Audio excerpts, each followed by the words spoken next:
¿No?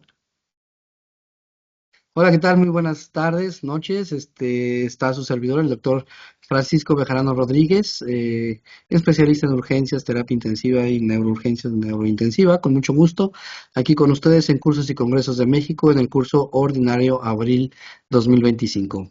Muchísimas gracias por seguirnos y vamos a dar inicio a un resumen de nuestro módulo de urgencias.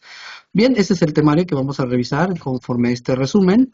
Espero que te quedes con nosotros, no le cambies, vamos a revisar los primeros temas. El primer tema corresponde a evaluación y manejo inicial del paciente politraumatizado, por lo cual es importante saber la diferencia entre un paciente policontundido y politraumatizado. El politraumatizado recuerda que son el paciente que tiene pues lesiones que ponen en riesgo la vida o la extremidad o la función de un órgano, es decir, peligra la vida. Y un policontundido normalmente no está en riesgo su vida. Hay que recordar que la primera causa de mortalidad a nivel mundial son los accidentes de tráfico. También tenemos la curva trimodal de mortalidad equivaliendo a las muertes inmediatas, tempranas y tardías. Las primeras recuerda que se dan en lugar de los accidentes, muy comúnmente y traducen en unos tan solo segundos o minutos, mientras que las muertes tempranas pues equivalen a los que suceden dentro de las primeras horas, mientras que las muertes tardías equivalen a los pacientes que aún así de haber llegado a urgencias y que se les pudo estabilizar y salvar de situaciones inminentes que puedan peligrar la vida, mueren días después, que generalmente obedecen a pacientes con sepsis o choque séptico. Recuerda que tenemos dos fases, la fase prehospitalaria y la fase hospitalaria. En la fase prehospitalaria, bueno, por los médicos, por medio de los paramédicos y sus ambulancias, ya sea terrestres o aéreas, dirigen a los pacientes hacia el área hospital más seguro y que contenga preferentemente especialistas que puedan dar el tratamiento inicial del paciente politraumatizado. Y en la fase hospitalaria, bueno, es donde seguramente tú te vas a encontrar en algún futuro inmediato en tu actividad clínica. Sí, o como residente, pues bueno, recuerda que ahí vas a recibir estos pacientes politraumatizados y que vas a tener que hacer un triage. El triage es un sistema de clasificación de pacientes donde se logra el máximo beneficio para el mayor número de pacientes y que recuerda que hay dos tipos de triage, el triage de campo y el triage hospitalario. En caso del hospital, pues vas a atenderlo de acuerdo al número de prioridad que tenga el paciente, en tres colores de acuerdo a las guías de práctica clínica, rojo, amarillo y verde. Recuerda que el rojo es el que pone en riesgo la vida, el amarillo es el que pone en riesgo la extremidad o la función y que potencialmente pueda peligrar la vida. El tiempo de atención en el rojo debe de ser de menos de 5 minutos, mientras que en el amarillo puede ser hasta 30 minutos y en el verde puede ser hasta 45 minutos. En el verde es el que no compromete la vida, ni compromete la extremidad ni la función de un órgano. Tenemos prioridad cero, que es el color negro. El color negro es para un paciente finado, en el cual, bueno, pues se activa el sistema o el protocolo para donación y trasplante. Bien, tenemos en la revisión primaria, que equivale a la A, B, C, D, E, diciendo primero es que a nada una X, donde es el control de la hemorragia. Unas máximas en trauma es antes de iniciar la evaluación primaria, todo paciente debe contar con oxígeno suplementario y control de la hemorragia, stop the bleeding. Después iniciamos con la evaluación primaria formal, que acuérdate que puede durar en centros de trauma muy cortamente, de entre 2 a 5 minutos, pero es importante que cada médico esté asignado a una sola función. La letra A es la vía aérea y control de la columna cervical. Todo paciente tiene fractura cervical hasta no demostrar lo contrario, ¿sí? Por lo cual requiere inmovilización cervical con collarín rígido. La B es una adecuada ventilación y la C es una control de hemorragias y circulación. El D es la déficit neurológico basada en la escala de coma de Glasgow y la E es la exposición y control de la hemorragia. Es importante que después de hacer esa revisión primaria hagamos los auxiliares de revisión primaria, que son los estudios diagnósticos que van a apoyar tu diagnóstico inicial.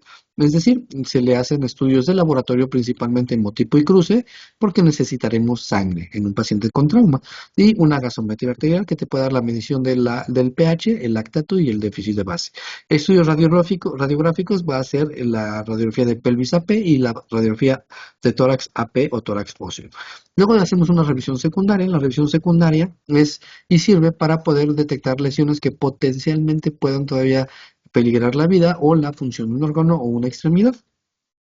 Aquí es una revisión detallada de cabeza a pies, ¿sí? En donde tienen que pasar por un interrogatorio que es una historia amplia, un acrónimo, en el cual nos plantea que sea A, alergias, M, medicamentos, P, patologías previas, L, I, libaciones y A, antecedentes o ambiente también. Recuerda que después de esta evaluación que sea sistematizada de cabeza a pies, cabeza, cuello, tórax, abdomen, pelvis y extremidades, después de eso vamos a pedir y hacer estudios que apoyen alguna situación que hayamos detectado en nuestra revisión secundaria, como por ejemplo estudios específicos como radiografías de extremidades, ¿sí? Podemos hacer urografías, podemos hacer ultrasonidos, tomografías, broncoscopías, endoscopías, etcétera, ¿sí?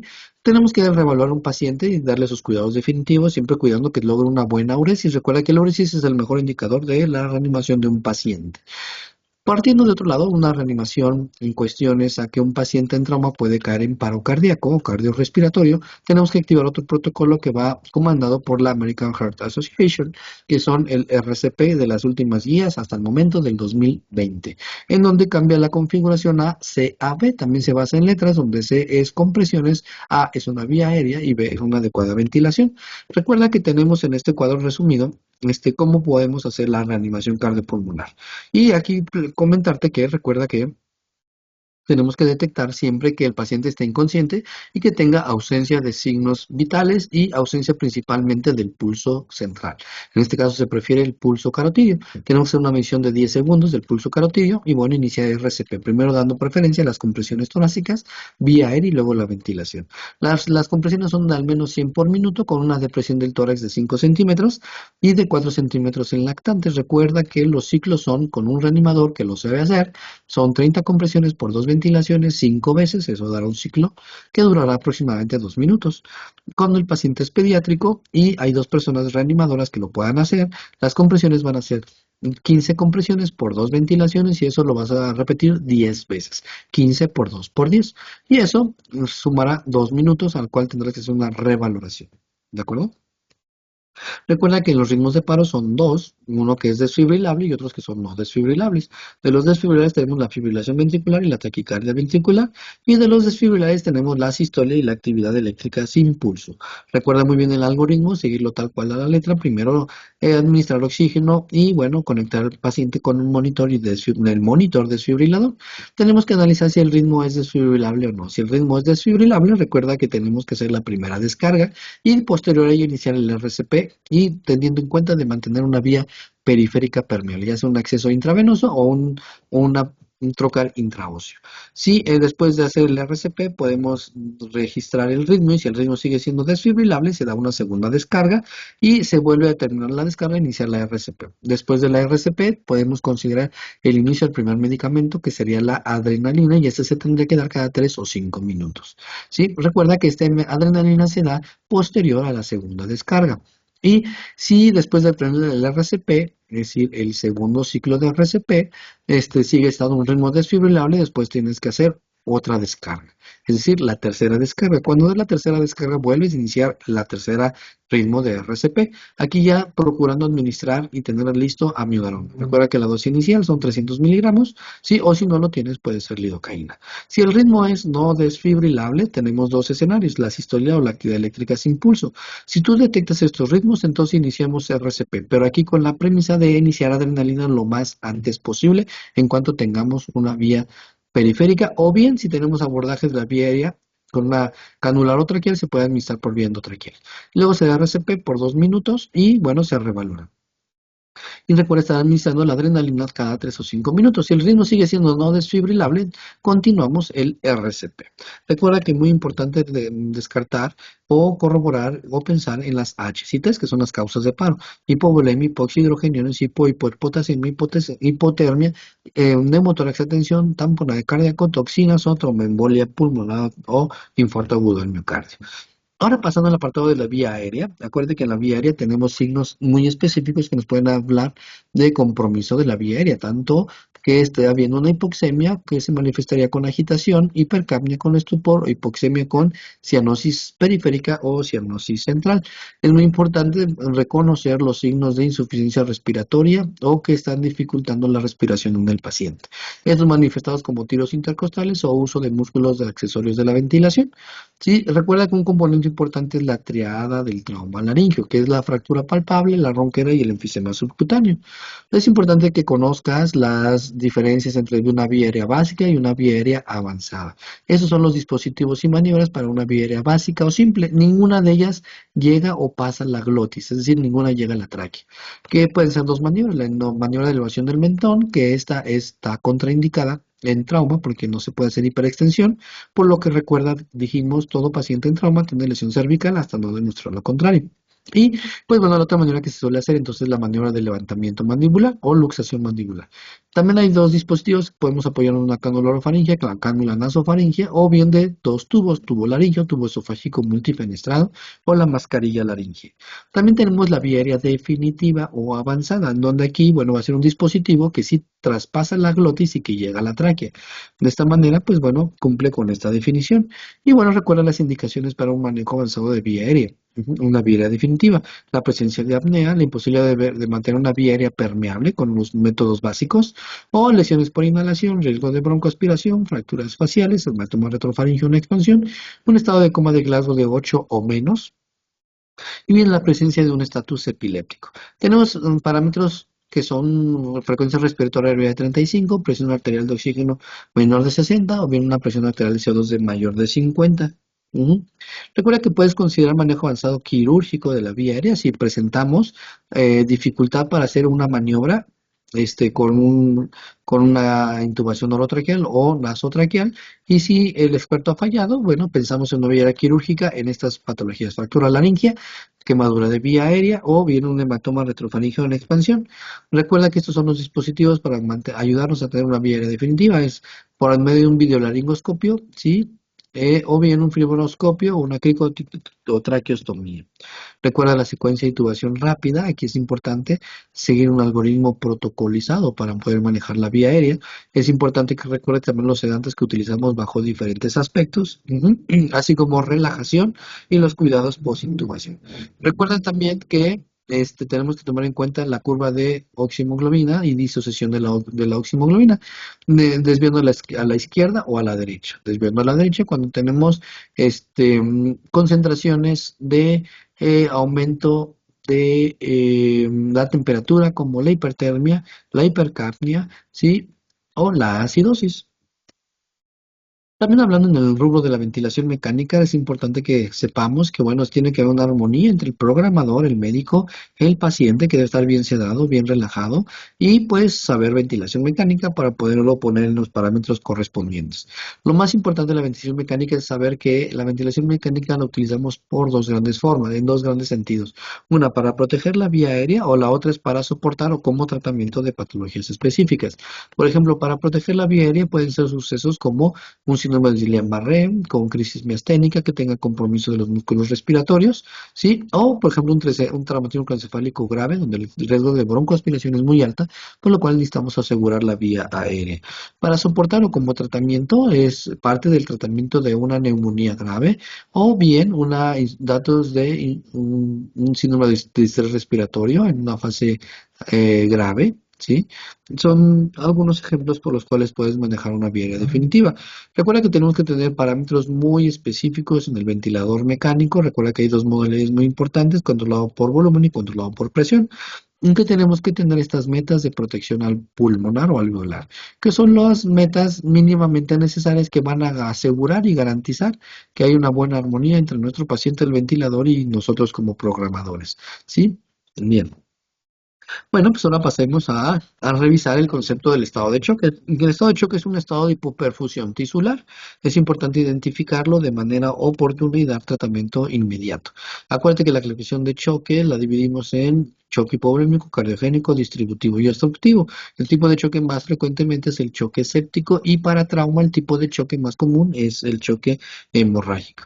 Recuerda que la fisiopatología va encaminada al gasto cardíaco, en donde va a depender de la frecuencia cardíaca por el volumen sistólico, y que el volumen sistólico depende de la precarga, la contractilidad y la poscarga. Recuerda esta clasificación americana de cirujanos que la dividimos en grado 1, grado 2, grado 3 y grado 4, y que bueno, tenemos que dar énfasis y aprendernos bien la pérdida hemática, que va de 750, de 750 a 1500 en grado 2, 1500 a 2000 en grado 3 y más de 2 litros en grado 4. Es importante que contextualices que a partir del grado 3 es donde empieza a disminuir o a perderse las resistencias vasculares, por lo cual ocurre hipotensión. Bien. El choque cardiogénico, hablando un poco de ello, acuérdate que tiene alta mortalidad entre el 80% de los pacientes y que generalmente obedece a diferentes causas, siendo la principal el infarto agudo al miocardio. Hay diferentes síntomas y taxis como a nivel neurológico, desde un estado de somnolencia, estupor o coma, o bien a nivel cardíaco que pueden ver arritmias, isquemia, necrosis, infarto agudo al miocardio o edema agudo pulmonar y puede haber fracaso renal agudo.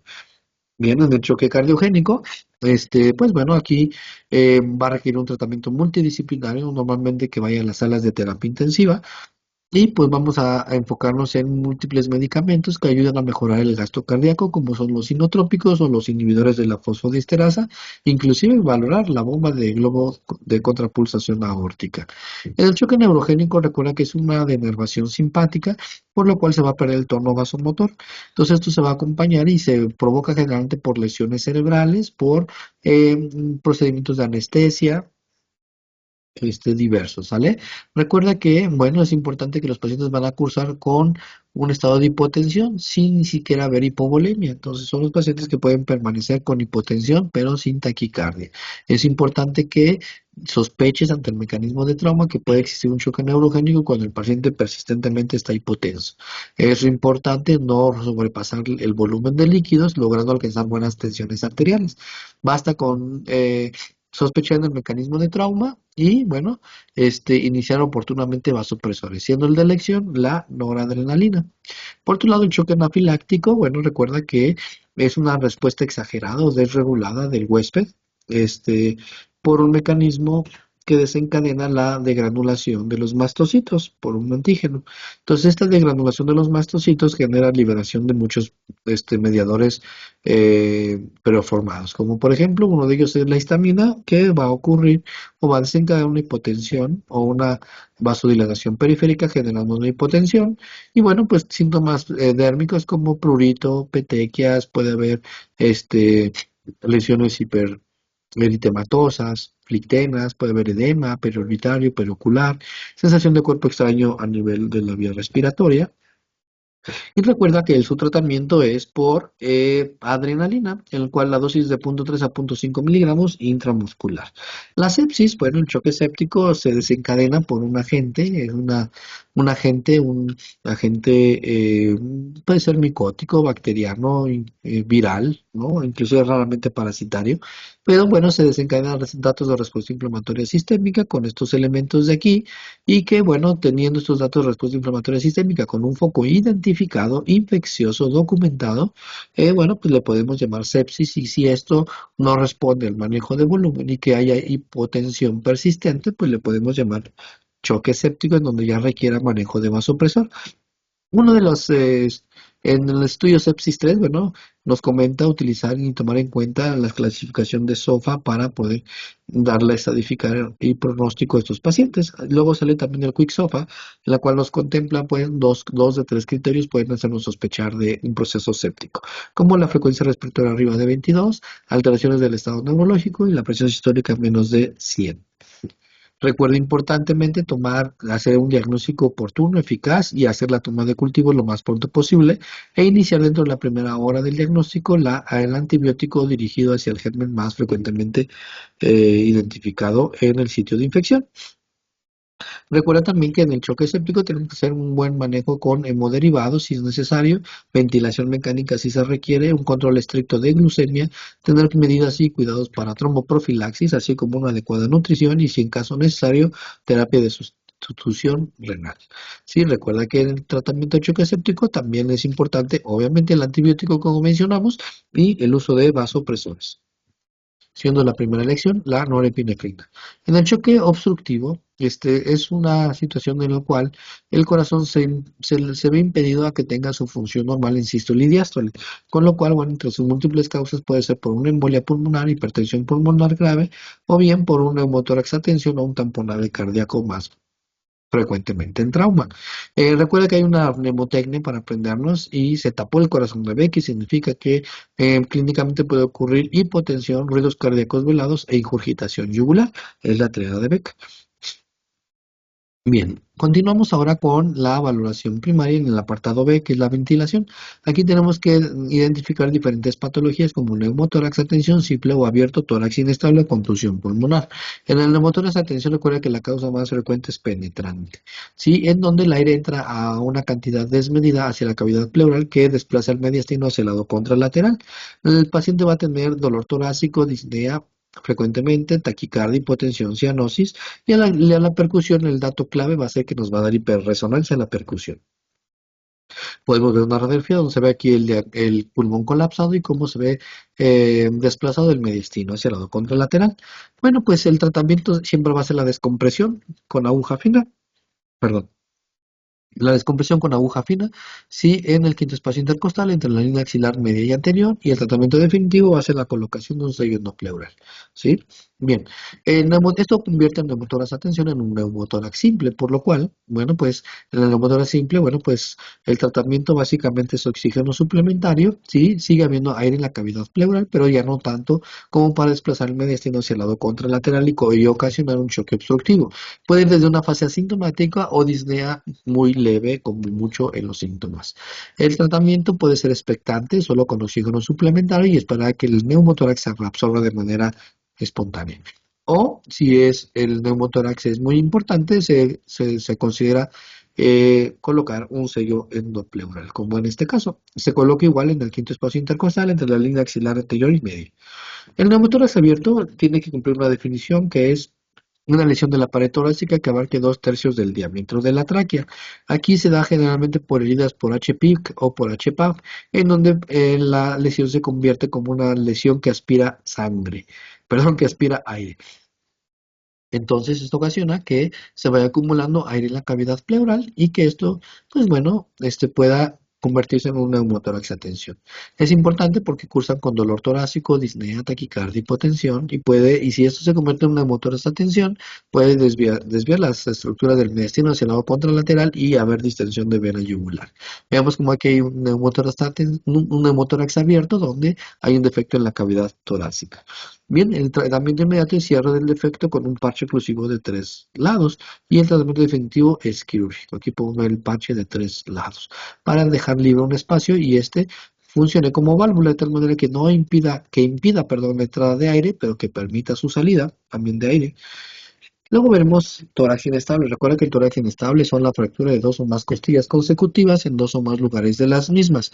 Es importante cumplir la definición porque se forma un segmento inestable en el cual lo vuelve vulnerable. El paciente puede tener además una contusión pulmonar por el mecanismo de trauma desencadenado como para haber fracturado varias costillas. Y eso se va a manifestar por datos de hipoxia. Mira como aquí en este paciente tenemos fracturas de 1, 2, 3, 4, 5 arcos costales en su parte posterior y tenemos los mismos en la parte anterolateral formando un segmento inestable. Bien, en toda inestable su tratamiento inmediato son analgésicos, ¿sí? Y tratamiento definitivo es quirúrgico. Bien, pues también aquí vamos a identificar otras patologías como hemotórax máximo y tamponade cardíaco. En el hemotórax máximo recuerda que es la acumulación de sangre de 1500 mililitros de sangre en la cavidad pleural, o bien cuando ponemos una sonda de pleurostomía y sale una cantidad de sangre de 200 mililitros por hora de 2 a 4 horas. Recuerda que tenemos por traumatismo penetrante y cerrado, ¿sí? Bien, una disculpa, ando un poco resfriado. Entonces acá, bueno, vemos la salida de sangre en la cavidad pleural y eso se le llama un hemotórax masivo. Ajá. Recuerda que la percusión va a ser la clave en el examen clínico. Si te percutes mate, eso va a ser igual a un hemotórax. Como lo estamos viendo aquí, esta radiopacidad equivale a un hemotórax, ¿sí? El tratamiento, bueno, el diagnóstico diferencial va a ser con el neumotórax a tensión y el tratamiento inmediato pues va a ser la colocación de un sello pleural para drenar esa sangre. Y bueno, el tratamiento definitivo va a ser una toracotomía. Luego pasamos al tamponade cardíaco, en el cual el tamponade cardíaco es pues bueno, la acumulación de sangre en la cavidad pericárdica, ¿sí? En donde, bueno, pues el corazón tiene una dificultad para poder mantener el gasto cardíaco. Aquí puede ser por dos causas, penetrante y cerrado. Aquí recuerda que el tamponaje cardíaco lo podemos revisar por la triada de B, que es hipotensión, distensión de vena yugular y ruidos cardíacos apagados. Bien, recuerda que en el electrocardiograma vemos una onda alternante ante un tamponaje cardíaco. El tratamiento inmediato es la pericardiocentesis y el definitivo es quirúrgico. En una ruptura diafragmática también se da por choques automovilísticos, por aumento de la presión intraabdominal que genera pues ruptura del diafragma, que puede ser de un lado o del otro lado, del lado izquierdo o del lado derecho. Bien, en este caso, bueno, pues va a haber hiperresonancia o matidez y o matidez a la percusión en el emitórax afectado. Ajá. Y bueno, pues vean cómo se ve aquí el contenido intestinal en el emitórax del lado izquierdo y aquí desplaza las estructuras del mediastino hacia el lado contralateral. El tratamiento inmediato, bueno, pues es el ABCD, resolucionar estado de choque por el sangrado que ocurre, perdón, por el sangrado que ocurre en la ruptura del diafragma. Y también podemos colocar una sonda endopleural y el tratamiento definitivo siempre va a ser quirúrgico. Como ahora estamos en trauma abdominal cerrado y penetrante, estábamos recordando que el trauma abdominal cerrado, su principal mecanismo de lesión son los accidentes automovilísticos. Bien, bueno, pues los mecanismos pueden ser por contusión directa, aplastamiento, estallamiento, desplazamiento. Recuerda que los órganos más frecuentemente lesionados en trauma abdominal cerrado es el vaso en primera instancia. Bien, recuerda también hacer una evaluación completa, evaluar si hay signos de cinturón de seguridad, que nos pueda traducir indirectamente también que existe trauma abdominal.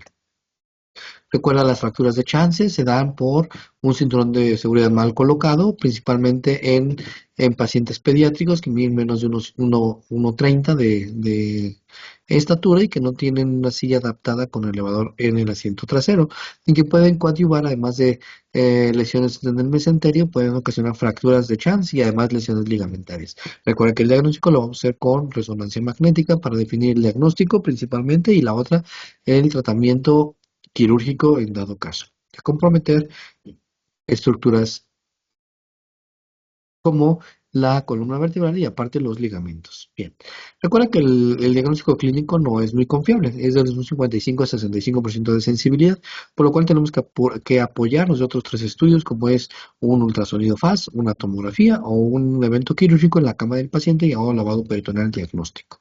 Es importante que si el paciente está inestable, pues bueno, vayas a lo menos invasivo lo que puedes hacer en su cama. En este caso, apuesta por un examen físico, además de un ultrasonido, y bueno, en dado caso de no contar con ultrasonido, podemos hacer un lavado peritoneal diagnóstico. En pacientes estables, pues se va a preferir hacer estudios menos invasivos y que nos oferte más información, como el caso de la tomografía. Recuerda que los estudios de laboratorio pues no son tan confiables, no son específicos, de tal manera que no podemos confiarnos solo en los estudios de laboratorio. Ahora, si es un lavado peritoneal diagnóstico, recuerda que se considera positivo si tiene 10 mililitros de sangre, ¿sí? O si sale con mayor de 100 mililitrocitos por milímetro cúbito o más de 500 leucocitos o presencia de bacterias, bilis o partículas de alimento. Recuerda que aquí tenemos un cuadro comparativo entre lavado peritoneal diagnóstico, FAS y TAC. En este caso, bueno, pues vamos a hacer el lavado peritoneal diagnóstico. Recuerda que el problema de ahí es que solo evalúa órganos intraperitoneales. No sabemos nada del retroperitoneo. El FAS, recuerda que aquí es operador dependiente, entonces vamos a depender mucho de la persona que lo sepa hacer. Y la tomografía, bueno, pues nos da mucha información, pero pues es costosa y pues bueno, dependemos si la tenemos o no la tenemos y además de que esté estable el paciente para poderlo llevar a la tomografía. Recuerda que bueno, pues si tenemos algún estudio positivo como tomografía, laparotomía, perdón, lavado peritoneal diagnóstico FAS positivo, pues automáticamente vamos a una laparotomía. Es importante tener en cuenta los criterios para hacer una laparotomía exploradora. En este caso se considera como tramo abdominal cerrado con hipotensión. Tramo abdominal cerrado con inestabilidad hemodinámica y hipotensión es una indicación, así como lavado peritoneal diagnóstico positivo, FAS positivo o TAC positiva. También las heridas por armas de fuego, evisceración, peritonitis, se consideran indicaciones para la parotomía. En un trauma penetrante, recuerda que si es por arma blanca, el órgano más frecuentemente lesionado es el hígado, y si es por arma de fuego, es el intestino delgado. En cuanto al trauma de pelvis, bueno, pues tenemos tres tipos de trauma de pelvis: por compresión lateral, por antero-posterior, que es la segunda más frecuente, y por cizallamiento vertical, que es la menos frecuente. El tratamiento inmediato es el cincho pélvico o la fijación de la pelvis, que puede ser por un cinturón pélvico como el que están viendo aquí, o bien con una sábana fijada con pinzas. Bien, Ahora vamos a estudiar traumatismo craneoencefálico. El traumatismo craneoencefálico recuerda que se divide en una lesión primaria y secundaria. La lesión primaria obedece al trauma directo per se que ocasiona lesión de la barrera hematoencefálica y causa daño axonal difuso. ¿Sí? La lesión secundaria es la reacción inflamatoria que se desencadena por el trauma inicial. ¿Sí? Y es donde aquí se provoca, bueno, pues todo el daño ocasionado por radicales libres de oxígeno, citocinas proinflamatorias, aminoácidos neuroexcitatorios y la apoptosis misma. Se clasifica de acuerdo a su mecanismo, gravedad y morfología, mecanismo de acuerdo si es penetrante o cerrado, gravedad de acuerdo a la escala de coma de Glasgow y morfología de acuerdo si son fracturas de la base o de la bóveda y si hay lesiones intracraneales. Entonces, de acuerdo a la base, pues tenemos fracturas de la bóveda, como son lineales, estrelladas, deprimidas, no deprimidas, y de la base si hay salida del líquido cefalorraquídeo por la nariz, por el oído, conducto auditivo externo, y si hay parálisis del séptimo nervio craneal, que es el nervio facial. Recuerda que este es uno de los que más se lesionan en fracturas de la base. Las lesiones intracraneales dividimos en epidurales, subdurales y contusiones hemorrágicas. Ajá. Este es una hematoma epidural donde tiene una característica de ser un sangrado arterial, tiene forma de bolillo o balón de americano o lente biconvexo. Se ve una tomografía así, se ve una lesión hiperdensa localizada en el hueso frontal. Entonces podemos decir que es un hematoma epidural frontal del lado izquierdo y que desplaza línea media parcialmente, probablemente sea quirúrgico. El hematoma subdural se ve como una especie de media luna, ¿sí? Que abarcan dos o más huesos del cráneo. Aquí tenemos un hematoma subdural frontotemporal del lado izquierdo. Así se ve una lesión hiperdensa en forma de media luna a nivel frontotemporal del lado derecho y que vean desplaza demasiado la línea media, con lo cual puede ser quirúrgico. También existen las contusiones hemorrágicas. Las contusiones hemorrágicas son lesiones que están dentro del parénquima cerebral, que pueden ser únicas o múltiples y su localización más frecuente es a nivel frontal. Tenemos la clasificación de Marshall, en la cual podemos estadificar las lesiones para saber su potencial riesgo de ser quirúrgicas o no. Sí, siendo quirúrgicas las de Marshall 4 y 5. Bien, recuerda que en el traumatismo encefálico severo, bueno, en el leve, normalmente requieren vigilancia en urgencias algunas horas y se les va a hacer tomografía a los pacientes que reúnan estas características, que tengan mayores de 65 años, sí que presenten vómitos, que presenten deterioro del estado de alerta, sí, dentro de los primeros 15 minutos a 2 horas, o bien los que sean mayores de 65 años, que estén tomando anticoagulantes, que tengan caídas de más de 5 escalones. Ajá, que tengan amnesia retrógrada o pérdida de la conciencia durante la caída.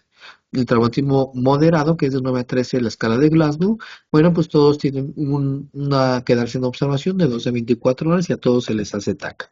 Bien, en el traumatismo craneoencefálico severo, bueno, pues todos tienen Glasgow menor de 8, por lo cual requieren manejo avanzado de la vía aérea y todos requieren hacerse una tomografía y pasar a terapia intensiva.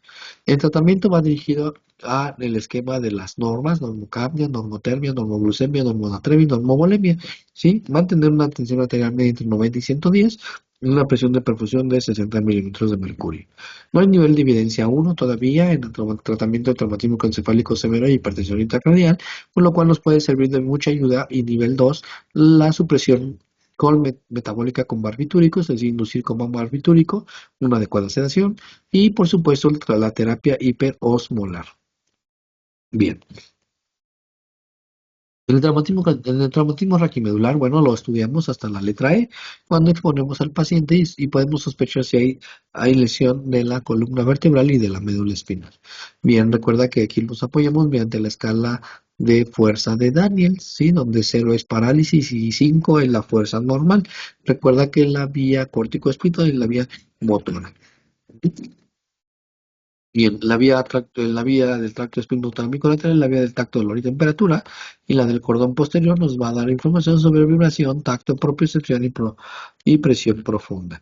Recuerda que hay diferentes tipos de síndrome medular: síndrome de cordón central, síndrome de cordón anterior y síndrome de Brown-Sequard. Recuerda que del síndrome de cordón central suele ocurrir por un espasmo de la arteria vertebral anterior. Entonces vemos cómo aquí se afectan la vía del hemisco medial, la de córtico espinal y el espinotalámico lateral, por lo cual pueden ocasionar síntomas variables, ¿sí? En ambas extremidades, dependiendo del nivel afectado de las tres vías. Mientras que en el cordón anterior vemos la preservación o funcionalidad normal del menisco medial, si las vibraciones van a estar normales. Entonces, sospéchalo cuando en un caso clínico te pongan alteraciones de la fuerza y de la sensibilidad, pero que estén con los vibraciones conservadas. Sospecha del cordón anterior. Bronce secuar, bueno, sospéchalo cuando en el caso que no te pongan alteraciones de la función motora y de la función de vibración del mismo lado de la lesión y te digan síntomas contralaterales de sensibilidad al dolor que presenta el paciente, es decir, el efecto cruzado. Recuerda que la espinotalámico lateral es la vía que se decusa inmediatamente entrando al nivel medular. Bien, esta es síndrome medular central, tiene buen pronóstico generalmente, ¿sí? En el síndrome medular anterior, bueno, es el de peor pronóstico, normalmente es producido por un infarto de la parte anterior de la médula. El síndrome de Brown-Séquard es bastante raro, pero bueno, puede ocasionar hemiplegia ipsilateral, pero de la propiocepción ipsilateral y anestesia contralateral, recuérdalo. Los dermatomas es importante que los puedas revisar. Recuerda los principales, no hay C1, empieza con C2 a nivel de la cabeza, ¿sí? Y podemos ir viendo los diferentes dermatomos en las diferentes partes del cuerpo. Es importante que lo puedas tener bien eh, revisado. En el tramo específico de la columna medular, de la columna cervical torácica lumbar, bueno, puede ocasionarse por sobrecarga axial, por movimientos de flexión, extensión, rotación o flexión lateral o distracción. Una de las escalas más importantes que se realiza es la escala de Asia, en donde A es una lesión medular completa y E es una función no preservada. Tenemos la luxación atlanto-occipital, que eso, bueno, lo vemos cuando es el síndrome de sacudida del bebé, el cual hay que inmovilizar cervicalmente al paciente y muchas de las veces es quirúrgico. Las fracturas del atlas, aquí la más representativa es la fractura de Jefferson, que es por una sobrecarga axial y generalmente es una fractura inestable y requiere inmovilización cervical. Las fracturas del axis C2, la fractura más frecuente es la fractura del odontoides, que es en la base tipo 2, o las fracturas del horcado, ¿sí? Que es donde intervienen aquí o se fracturan las facetas articulares. Bien, es importante que tengas en cuenta que podemos pedir una radiografía cervical si es necesario, pero si tú sospechas una lesión cervical, lo más correspondiente sería pedir una tomografía. Recuerda que la tomografía es el estudio de elección, ¿verdad? Si vas a estudiar hueso, o la resonancia magnética si vas a estudiar tejido blando, ¿sí? Como la médula espinal. El tratamiento recuerda que va enfocado a la patología de base, el tratamiento multisistémico, ayuda de vasopresores en dado caso si esto desencadena un choque neurogénico y es importante saber que están ya contraindicados los esteroides, ¿sí? Luego nos vamos al trauma musculoesquelético. Este se revisa en la letra X, comparar el sangrado, y la letra C para controlar también el sangrado si sigue existiendo. Y bueno, en la S se expone al paciente y se revisa si tiene alguna otra lesión adicional, aunque ya en la valoración secundaria se va a hacer una revisión minuciosa acerca del trauma musculoesquelético. Es importante que reconozcas las tres situaciones que ponen en riesgo la vida del músculo esquelético, como la fractura de pelvis hemorrágica, la hemorragia arterial aguda o grave y síndrome de aplastamiento, así como las que ponen en riesgo la extremidad, como son las fracturas expuestas y el síndrome compartimental. Dentro de la fractura de pelvis, recuerda que había de tres tipos, como habíamos mencionado, por compresión lateral, el 60%, antero-posterior el 20% y cizallamiento vertical el 5%. Es importante también que reconozcamos, ¿verdad?, ante la sospecha de una fractura de pelvis por tener signos como, por ejemplo, acortamiento y rotación externa de la extremidad, o en un tacto rectal, hacer palpar una próstata cabalgada, o bien ver salida de sangre por el meato urinario, ¿sí? Esos son signos que nos pueden hacer sospecha de una fractura de pelvis. El manejo inicial, bueno, siempre va a ser una reanimación enérgica con líquidos, transfundir al paciente, y por supuesto, bueno, pues el tratamiento va a ser quirúrgico. Vamos a denotar la ayuda de un ortopedista. La lesión arterial aguda, bueno, pues aquí tenemos que cohibir el sangrado, es muy importante. No se puede hacer torniquete, no podremos ahí pinzar la arteria que veamos sangrando. Se prefiere solo hacer la compresión directa. Recuerda que la extremidad se puede ver fría, pálida, sin pulsos, ¿sí? Es importante, repito, hacer la compresión directa, evitar torniquetes a menos que sea muy necesario. Está contraindicado las pinzas vasculares hemostáticas. Eso se prefiere hacer en quirófano, bajo visión directa y principalmente en vías de el manos y apoyo de un cirujano vascular. El síndrome de aplastamiento, el síndrome de Crushed by Waters, esto es la importancia es de que una vez que el músculo se mutila, se machaca, pues suelta la circulación sistémica a la mioglobina. La mioglobina ocasiona pues fracaso renal, ¿verdad? Y esta mioglobina, perdón, pues puede dar origen a una rhabdomiólisis. Esta rhabdomiólisis, bueno, pues conlleva una lesión renal aguda y una coagulación intravascular diseminada. Es muy importante que la lesión muscular, bueno, sepamos que puede complicarse inclusive con un síndrome compartimental por secuestro de líquidos a tercer espacio y aumento de la presión compartimental, pero también en la liberación de mioglobina, pues bueno, puede ocasionar precipitación en los túbulos renales coadyuvando al fracaso renal. Y acá puede haber también una baja del gasto cardíaco por secuestro de volumen, lo que ocasionaría también disminución de la perfusión renal y coadyuvando al fracaso renal. Y esto ocasionalmente, bueno, pues da hipercalemia, acidosis e hiperfosfatemia, lo que ocasiona coagulación intravascular diseminada.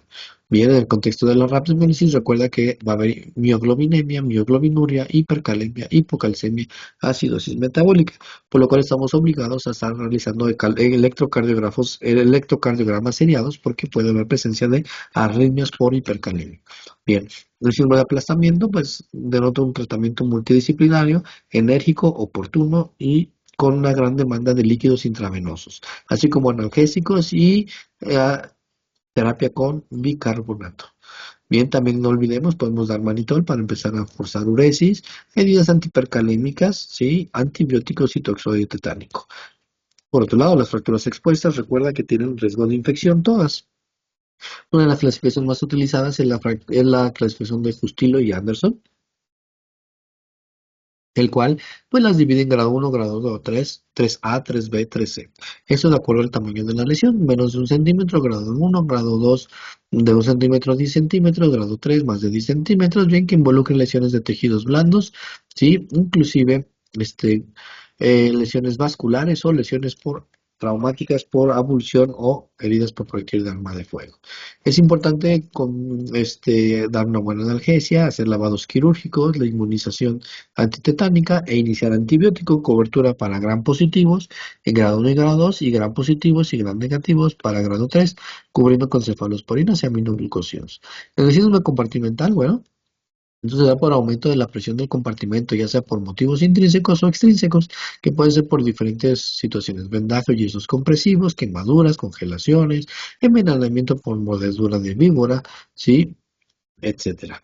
Bien, recuerda que aquí la fisiopatología va encaminada a que se altera la perfusión del músculo y de los nervios por medio de la base nervón. Esto significa que a nivel del músculo puede haber necrosis muscular, fibrosis y contractura, mientras que la necrosis nerviosa puede haber paresia o anestesia, o bien puede haber parálisis que lleven a un síndrome isquémico de Volkmann. Recuerda que la presión del compartimento mide menos de 10 milímetros de mercurio y cuando sobrepasa más de 35 milímetros de mercurio está indicado hacer una fasiotomía, aunque el diagnóstico es clínico y si el diagnóstico clínico tenemos un deadline, que es un death time, mejor dicho, que es como de 8 horas, ¿sí? Para no ocasionar lesiones irreversibles. Esto basado clínicamente en las 6 P's de síndrome compartimental, que es las parestesias, el dolor y el aumento de la tensión o presión que hay en el compartimento. Obviamente cuando esto sobrepasa un umbral, pues ya empieza a haber palidez por disminución de la perfusión distal, ausencia de pulsos, ¿sí? Y inclusive parálisis de la extremidad. Es muy importante hacer una fasciotomía con el personal entrenado en el caso de cirugía general o también cirugía plástica o un ortopedista. Recuerda considerar las heridas tetanogénicas o no. Las heridas tetanogénicas son las que llevan más de 6 horas o que tienen más de 1 centímetro de profundidad, bordes irregulares o que hayan sido productos de HPAF, HPIC o quemaduras por congelación, escaldadura, aplastamiento o inclusive las fracturas expuestas. Bien, la quemadura, perdón, el trauma en los extremos de la vida, tener en cuenta también en nuestra población senil que la causa más común de trauma en ellos son las caídas, ¿sí? Y que muchos cambios fisiológicos ocurren en el paciente senil, como disminución de la masa encefálica, sí, también recordar que los pacientes pueden padecer de grados variables de insuficiencia cardíaca, insuficiencia renal, por patologías asociadas como diabetes, hipertensión, etcétera, ¿sí? Entonces, tomar en cuenta muchos estos detalles para nuestro paciente senil, para no hacer una reanimación enérgica con líquidos, para cuidar también sus accesos vasculares, para tomar en cuenta el seguimiento, la guía por medio de la uresis en un paciente, ya que a veces un paciente puede padecer de insuficiencia renal crónica o aguda, entonces eso pues no será un parámetro de confianza. En los pediátricos también es muy importante y se recomienda apoyarse de una cinta de Brosselow, por ejemplo, que es la que está ahí, para poder estimar los diferentes cambios anatómicos, fisiológicos y los dispositivos que se pudieran requerir a diferente edad en el paciente pediátrico, como un apoyo en nuestro entrenamiento, en nuestro día a día con el paciente pediátrico. Hay que tener en cuenta que el paciente pediátrico hay que, sugerentemente, para rectificar los ejes de la vía aérea, tenemos que colocar en una posición de olfateo. Esta posición de olfateo consiste en colocar la cabeza un poquito más abajo del plano del cuerpo. Esto para poder alinear los ejes de la vía aérea y con eso tan solo el niño puede respirar de manera adecuada. Ujú.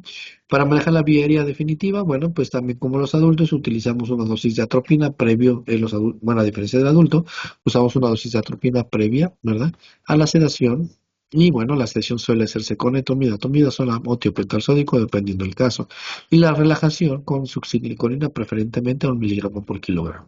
Es importante saber que en el niño pues requiere una pérdida importante de sangre o volumen para dar signos de choque hipovolémico. Entonces es muy importante. Cuando el niño ha perdido más del 30-40%, bueno, pues va a estar ya prácticamente en estado de estupor. Cuando ha perdido más del 45%, bueno, pues ya está en estado comatoso. Es importante que para la renovación de volumen, recuerda que se va a utilizar el niño a 20 mililitros por kilogramo de peso de soluciones Harman. Y si vas a transfundir, recuerda que va a ser a 10 mililitros por kilogramo de peso. La escala de coma de Glasgow en el niño, bueno, es variable y dependiendo para esa escala modificada para el niño, ¿sí? Recién nacido o un niño mayor. Entonces aquí les dejamos la clasificación de la escala de coma de Glasgow modificada. Recuerda también que en el niño en el tramo abdominal cerrado, bueno, pues en un lavado peritoneal diagnóstico preferentemente se deja como última elección y en dado caso que se haya hecho y que esté positivo, no siempre va a denotar un evento quirúrgico. En el niño se toma una conducta un poco más expectante si su estado hemodinámico lo permite y se permanece estable. Sí, recuerda también que en los niños hay un proceso de calcificación conforme va en la edad y maduración y crecimiento, de tal manera que sus huesos son altamente flexibles, ¿sí? Por esta calcificación incompleta, y bueno, pues son más propensos a tener menos fracturas, pero indica que puedan tener más lesiones internas. Ajá. En el embarazo hay que tomar en cuenta mucha de la fisiología de la embarazada, ¿sí? Que esto se puede relacionar con abortos espontáneos, partos pretérminos, roturas uterinas, sufrimiento mental o muerte materna u óbito. Hay que tomar en cuenta la altura del útero, depende de la semana de gestación, siendo la 12ª semana un órgano intraabdominal, a las 20 semanas normalmente a la cicatriz umbilical y después de las 36 semanas más o menos al borde costal. Los cambios hemodinámicos que hay en la mujer embarazada es que su hematocrito suele disminuir un poco de 32 a 42, sí, es la famosa anemia fisiológica del embarazo, pero es por dilución. También podemos ver que hay unas cifras un poquito más bajas de bicarbonato y también unas cifras más bajas de CO2, de presión arterial de oxígeno. Esto es por la discreta hiperventilación que hacen las pacientes embarazadas por el útero gestante. ¿Sí? Bien, recuerda que es importante que la mujer embarazada es muy común que son traumatismos cerrados, ¿verdad? O por caídas. Es muy raro ver mecanismos por penetrantes. Es importante colocar a la paciente embarazada en decúbito lateral izquierdo para asegurar y garantizar un adecuado retorno venoso de la vena cava al corazón y poder no afectar en su gasto cardíaco. Recuerda que preferentemente están contraindicados el uso de vasopresores, ya que disminuye el flujo sanguíneo uterino. ¿Sí? Bueno, es importante también saber que uno de los mecanismos más frecuentes en la mujer embarazada politraumatizada, pues que puede ser el desprendimiento de placenta. Bien, las quemaduras, bueno, pues pueden ser por escaldadura, por fuego y solar. Las escaldaduras son las más comunes por agua caliente. Las quemaduras químicas son un poquito menos frecuentes, hasta el 6,2%. Las quemaduras eléctricas también ya son poco frecuentes, ajá, y ocupan el 9%, sin embargo siguen siendo graves. Y las quemaduras por escaldadura, bueno, son de las más comunes en nuestro medio. Aquí, bueno, pues las quemaduras que involucran más del 20% de superficie corporal quemada, corren riesgo de levantar un estado de choque hipovolémico no hemorrágico, ¿sí? Bien, acuérdate que en la quemadura tenemos una fase inicial que es por la disminución del volumen intravascular y esto se da por los datos de y esto puede ocasionar datos de hipoperfusión tisular, un estado de choque. Entonces, por lo tanto, la segunda fase va encaminada, obviamente, a restablecer este volumen en el tratamiento inicial. Existen dos fases, la fase de reanimación de 0 a 36 horas, la fase de post-resucitación de 2 a 6 días, la fase de sepsis que puede aparecer el día 6. Bien, en las quemadas por escaldadura este cuadro es muy importante porque aquí nos habla de una lesión térmica, la cual por un lado puede generar edema en la quemadura y esto hacer un secuestro de líquidos ocasionando un estado de choque hipovolémico hemorrágico y esto ocasionando disminución de perfusión en órganos vitales que al riñón puede ocasionar un fracaso renal, en intestinos ocasionar una translocación bacteriana y dar la fase de coadyuva a la sepsis y en pulmones ocasionar un síndrome de distrés respiratorio. Esta fase de sepsis aunada a la pérdida cutánea y el estado de inmunodepresión puede potenciar la fase de sepsis que también coadyuva hacia una disfunción orgánica y ocasionan la muerte. Las quemaduras se dividen de acuerdo a su profundidad y su extensión. Por su profundidad se dividen en primer grado, segundo grado superficial y profundo y tercer grado. La de primer grado, bueno, recuerda que se ve solamente eritematosa, edema y caliente, duele. Sí, solucionan generalmente menos de los 7 días. Las de segundo grado superficial, su característica es que forman ampollas y también duelen, pero no dejan cicatriz. En su resolución, estas normalmente curan en 14 días. Las profundas, bueno, estas van a ser dolorosas, no tienen ampollas, generalmente se solucionan en 3 semanas, y bueno, y estas sí van a dejar cicatriz. La de tercer grado profundo, bueno, aquí generalmente solucionan en un mes y medio, son lesiones ya que se ven inclusive carbonáceas, huele a carne quemada, ¿sí? Y evidentemente también dejan cicatriz. Las quemaduras, de acuerdo a su gravedad, también se dividen en no graves, graves y muy graves. Las no graves son las que afectan menos del 10%, las graves las que afectan del 10 al 35% y las muy graves más del 35%. Recuerda que la medición de las quemaduras va a ser por la tabla de la Browner, que es para menos de 15 años, y la de la regla de los 9 para los mayores de 15 años. ¿Sí? Es importante que recuerdes que la cabeza vale 9 totalmente, el tórax anterior 9, tórax posterior 9, abdomen en su parte posterior o espalda baja 9, abdomen en su parte anterior 9, toda la extremidad torácica vale 9 y toda la extremidad pélvica vale 18, 9 por adelante y 9 por atrás. Bien, las quemaduras de primer grado y segundo grado que abarquen menos del 10% de su superficie corporal total pueden irse a casa y no requieren hospitalización. Sin embargo, las quemaduras de segundo grado de más de 10% de superficie corporal quemada, sí, y de tercer grado sí requieren hospitalización. Recuerda la fórmula de Parkland para el tratamiento de las quemaduras, que va a equivaler a 2 mililitros por kilogramo por superficie corporal quemada. Sí, para los niños de 3 mililitros por kilogramo por área de superficie corporal quemada y los adultos por quemaduras eléctricas 4 mililitros por kilogramo por superficie corporal quemada. Es importante no dar antibióticos sistémicos a las quemaduras, solamente antibióticos tópicos en dado caso, como son la sulfadecina de plata o la furacina. ¿Sí? Administrar toxoide tetánico, sí, y nada más. Recuerda también, es un tratamiento multidisciplinario, ¿no? Y las quemaduras por congelación se dividen en dos, en leve y severa. La leve solo causa dolor, como si fuese una quemadura de primer grado en una por escaladura, sí, solamente hay dolor, edema, y nada más, no dejan cicatriz y solo solucionan con recalentamiento pasivo. En las irreversibles, bueno, ahí sí se forman cristales intravasculares, lo cual genera anoxia del tejido. Y bueno, las dividimos en primer grado, segundo grado, tercer grado y cuarto grado. Importante que veas cómo en el primer grado, pues se parece mucho a las de escaladura, hiperemia y edema. Las de segundo grado, además de lo anterior, suele haber vesículas y necrosis, mientras que las de tercer grado suele haber hemorragia y las de cuarto grado suele haber lo anterior más gangrena. El tratamiento de recalentamiento, sí por vía oral o bien pueden colocarse por inmersión a 40 grados, o bien puede utilizarse medidas antiagregantes y anticoagulantes, que son las terapéuticas más frecuentemente utilizadas. Puede usarse tratamiento quirúrgico, que es para las escarectomías conservadoras.